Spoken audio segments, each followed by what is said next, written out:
Guverinoma ya Kongo ejo ku cyumweru yatangaje ko umurwayi wa mbere w'indwara ya Ebola yagaragaye mu mujyi wa Goma, ufite abaturage hafi miliyoni 2 uhana imbibi n'uwa Rubavu mu Rwanda. Uwahoze ari perezida wa Afurika y'Epfo Jacob Zuma yitabye urukiko gusobanura imuvugwaho ko yarebereye umutungo w'igihugu usahurwa mu gihe cy'imyaka 9 yamaze ari perezida. Muri Somalia, Guverinoma yakajije umutekano mu cyambu cya Kismayo nyuma y'igitero cy'iterabwoba cyatumye 26 kuwa gatanu.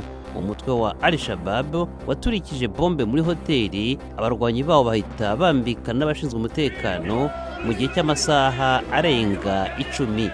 Naho abaturage b'umujyi wa Benghazi muri Libya bigaragambije ejo ku cyumweru bamagana kuba igihugu cya Turkiya gitera inkunga guverinoma ya Libya ishyigikiwe n'amahanga.